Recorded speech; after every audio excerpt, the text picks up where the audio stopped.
Hello, my name is Andrew Murphy. I am a senior and business major here at Marymount California University. Today I'm talking a little bit about globalization within a given industry or business. So specifically here with my experience prior transferring to Marymount, I worked in recovery credit card operations for Citibank.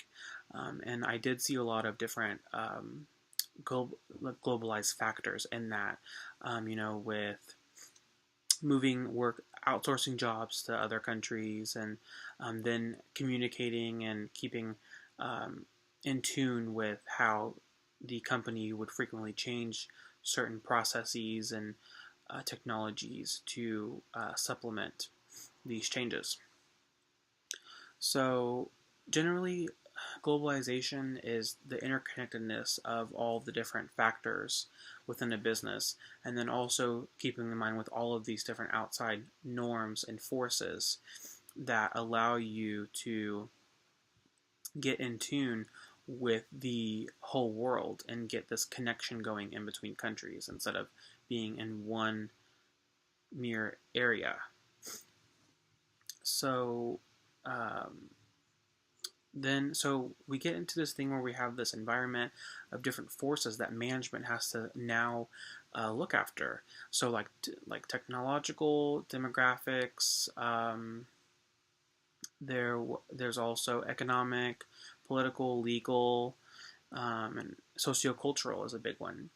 And that's the one that I experience the most with, is that there's certain, when you do things like outsourcing of jobs and moving to have headquarters in different countries and things like that from where the home is that you run into things where there's general like language barriers, and cultural barriers where some employees aren't going to see the same view as other employees on a certain subject or whatever the task or subject at hand may be, and that causes that can cause an issue at some points. So, like for instance, the language barrier is a huge one because then communication may not be being communicated as well as it need to be, and that runs into a threat for management that's discussed here. And so aside from the text, there was also some research that I did with Supply Chain Management Review on their website, with the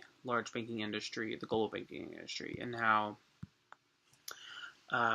different factors within globalizing has caused management recently to have a lot of, different flaws and more things that they have to consider and work on every day to keep everything afloat. So that continues, that could add more stress and everything to management as well. So the main forces here that I just wanted to address what were the were so, in my experience personally, what would be sociocultural, demographic forces that management has to now consider more and more. So that can be tough, and that can open up threats and different things because then, client satisfaction might come down from that.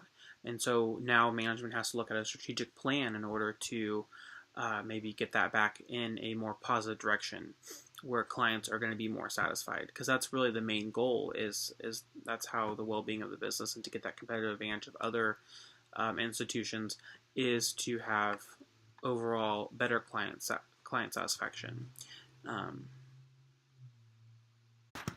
So to kind of generally conclude here, so a big thing is that when we have a large company like Citibank, or where I work at, so management has to start looking at things like technological forces, socio-cultural forces, demographic forces, political, legal, economic, etc. And we have to get on a page where that everyone tends to be on the same page so that the company can run at that competitive advantage and that better level to set it out to other companies. Because the main thing also that comes into play is customer and client satisfaction. And so, to be honest, when we're having struggles along the way in globalizing a bank, like one of the major banks that are out there today, like Citibank, one thing for me that I would recommend is more in-depth training for management and representatives, because you can never have enough training. Training's always key, and it always can have you learn more positive things and things that are important to your position, so that you can thrive and do the things that is expected.